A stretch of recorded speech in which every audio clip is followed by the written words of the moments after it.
Sega.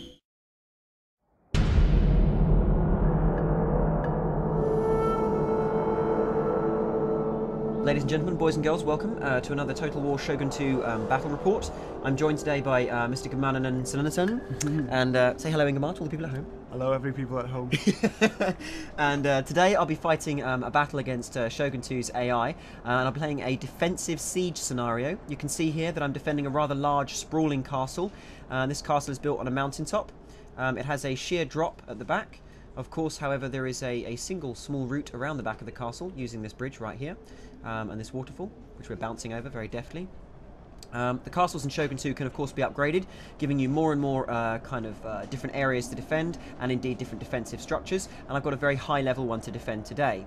Now the AI will be approaching me from any number of angles, about 180 degrees in front of the castle. So Ingemar, at this stage of the battle, what's the AI going to be looking to do? Well, there are a number of options there. Mostly it's going to try and surprise you and kind of take advantage of your weak flanks, or concentrate all its forces Weak in flanks? I have no weak flanks, Mr. Ingemar. Well, there's one on your left right there. But it might not go for that. It might come for like full force, head on. It's different. Just enjoy it. Right, well what I'm doing at the moment is I'm pulling all my melee infantry into a single, what I'd like to call a powerful block unit formation, or which others may call a blob, and I'm going to go ahead and defend the outfield, as it were, or the very outer perimeter of my castle with archers, and keep all the melee units together so that wherever the AI comes, I will hopefully be able to defend. Let's hope so. Let's hope so. Well, first off, don't you doubt my abilities.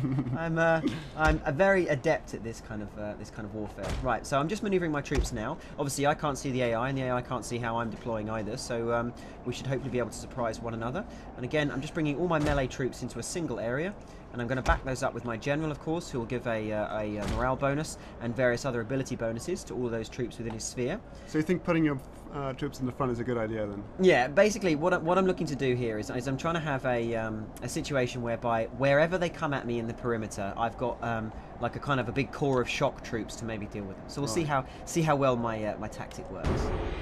Okay. So immediately I can see the AI is deployed in two different places.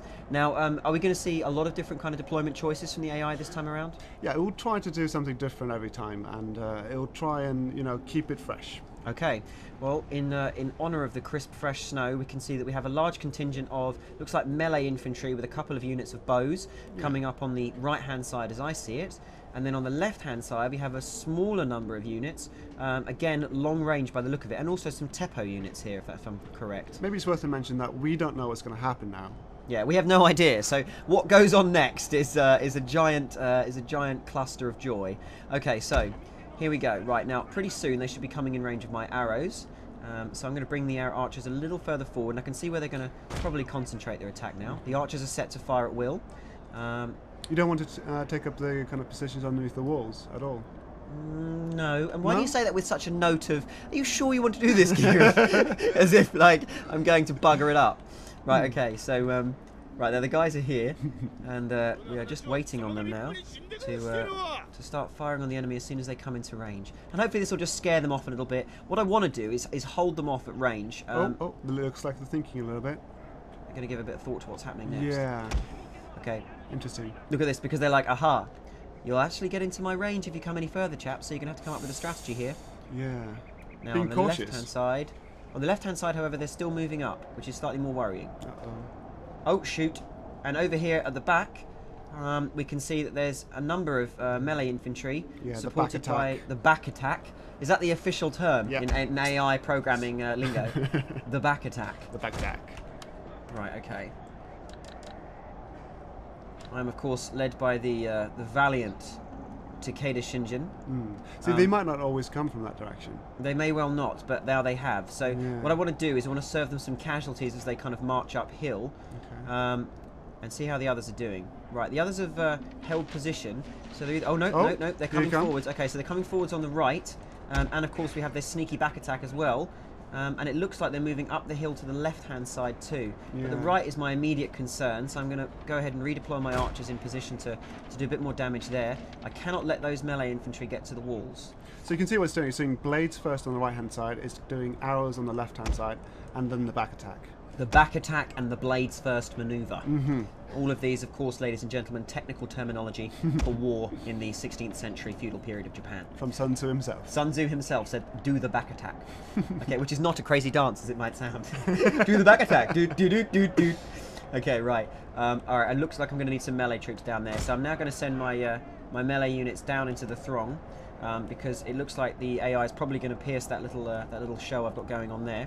The next thing for me to do is to try and put the willies into the enemy, which of course is a British slang term for scaring them, not anything sexual. And I'm now going to go ahead and hit fire arrows, so hopefully this will do them some morale damage as well as slowing them down a little bit. Okay, so my melee troops are almost there, and which means it's now time for me to pull the archers back here and get them to leg it, and then commit the melee troops into the combat that the AI katana troops have just breached. Here we go, lads. Oh, and they've got another sneaky unit coming around here on the right as well. Okay, so the AI has actually moved another unit around onto the right-hand side and is climbing the wall there, flanking my melee force. But not to worry.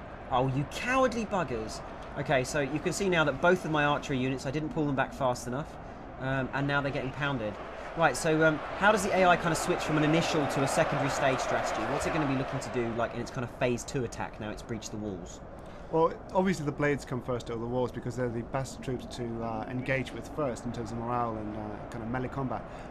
Secondly, you can see in the middle over there, they're supporting both attacks on the left and the right with its archers, and then it's coming on from the back attack, and it's already gained control of that area. The back attack has gone horribly wrong for me here because the AI has managed to get that area very well. So I'm now going to have to pull my my archers here up to the top level of the palisade to try and defend that and abandon that front position that we're getting fired. Fire arrows. Fire arrows. Don't you worry about fire arrows. We've got fire. Don't worry about nothing. More importantly, however, I want to book these stupid idiots right here in the centre.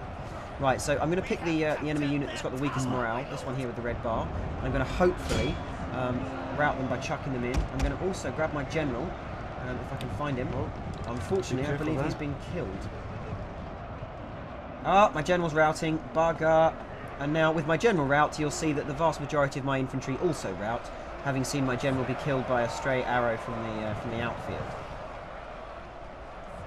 The powerful magical balloons that they wear on their back were no protection against very highly moving projectiles fired from string bows elsewhere.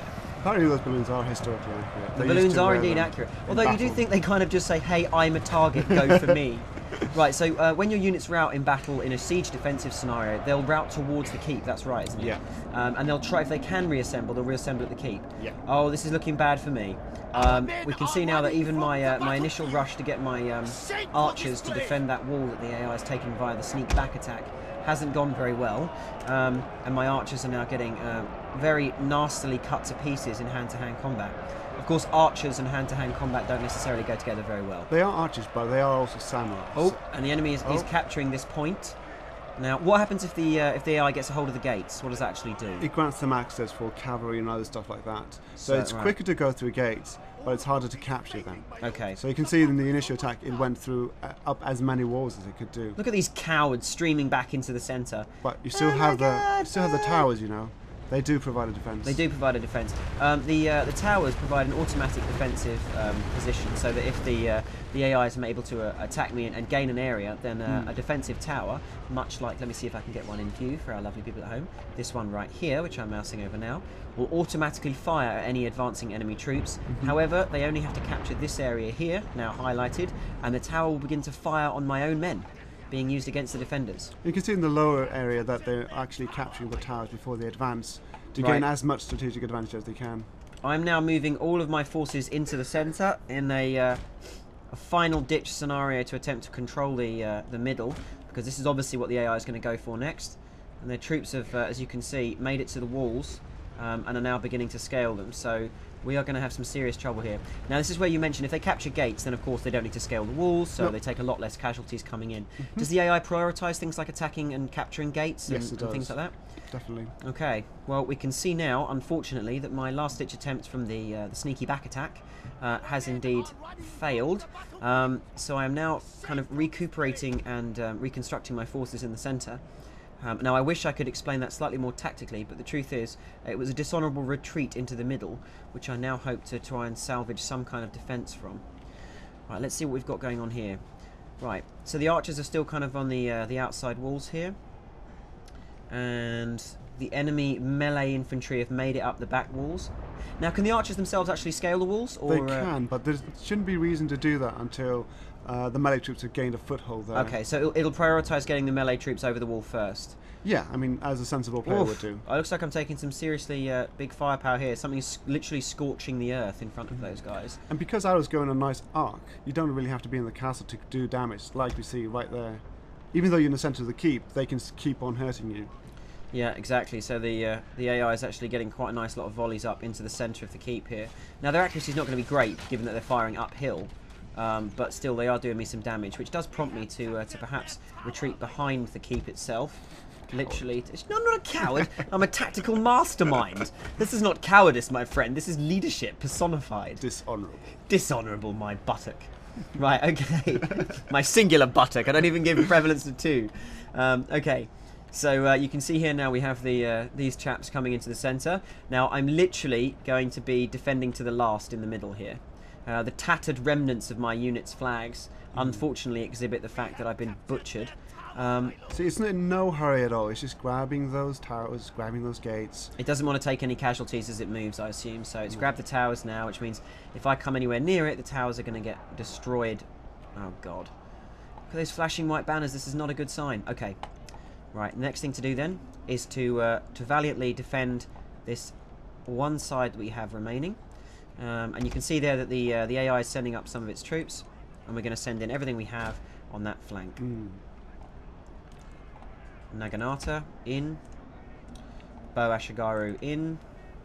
Now, of course, Ashigaru in close combat is generally a very, very poor tactical decision. Yes, but as they are in the central keep now, they will fight to the last man because this is their last stand. There's nowhere no way else out. to go. No. Aside from over the side of the mountain and into the waterfall. Or on the top of a katana sword. There is nowhere else indeed, yes. Go home on top of a sword. Well, listen, AI, strike me down now. I should become more powerful than you can ever imagine. Unfortunately, I shan't become more powerful. I'll just lose this region on the campaign map. Okay, so right, let's get the AI on the back foot a little if I can by firing at him with some arrows. You can see here we've got the arrows going in, and again I'm going to switch to fire arrows, which of course are a special ability on a cooldown timer. And have those hopefully. There we go. We've started to rout the one AI unit coming in on the left, so I can at least score a minor victory there by a good use of the Bo Ashigaru. Now let's have them fire onto these chaps here who don't yet own the gate. Oh, bugger! The first of the melee infantry from the other AI charges made it into the centre. And they're now scaling all of these walls, and here they come, ready to capture the middle. The time is right. The time is not right, the time is wrong. Okay, hang on. The time, according to getting my buttocks kicked. Right. Okay, the AI melee infantry on the left is now not much more of a threat. However, this large force moving in on the right is. I still need to keep what remains of my army behind the keep to stop them getting pounded by all those archers out the front, which are in a very handy position. But there is nothing remaining to do aside from stick everybody in melee mode and throw them in. This is what we call the last ditch. Here we go, lads. Look at these. How swift thy sword, peasant. Cut to pieces. My peasant Ashigaru here being destroyed by enemy Nodachi samurai. A Nodachi, for those who are not in the know, Nodachi, no doubt, is of course a two-handed, large, almost broadsword style weapon. Not a katana, but somewhat similar. And unfortunately, of course, the samurai outclass my own lowly Ashigaru units, meaning the likelihood of them winning this close hand-to-hand engagement is very small. So, does the AI take much notice of the kind of rock, paper, scissors relationship between units in this kind of encounter? Or does it just use whatever it's got to hand? I mean, obviously it tries to, but in a large castle like this, it's got, you know, it is the most sensible. Through the neck. Stabby in the face. It will try and prioritise forces into it, and then do the best matchup it can. Obviously, it wouldn't be a good idea to put the archers first. No, of course. Ooh, oh, beautiful. Terrible stabbing. Oh, and now we've got the timer up. This means that the AI are beginning to capture the keep. We can see there that a giant warning flag for me. So it's hold you off on one end. It's holding my forces, pinning them down, and then sending its infantry into the centre to actually raise its own flag. Down comes my beautiful Takeda banner, and up goes the terrible, horrible sight of a Hojo flag in the middle. You're not even going to live to see defeat. Hey, excuse me, okay? At least one man will drag his bloodied corpse to see their flag go up over my castle. Oh god, it's going wrong for me. 27 seconds, and the AI's utterly ruined me. I didn't even get to last the 27 seconds. Didn't even need his cavalry. Well, there you go, ladies and gentlemen. Of course, you know, I intentionally showed you a defeat in this instance. Otherwise, I would definitely have embarrassed Ingmar and his Gudmundsson and AI techniques. But thank you all for joining us on this Shogun 2 battle report, and thank you, Ingmar. Thank you, Kid.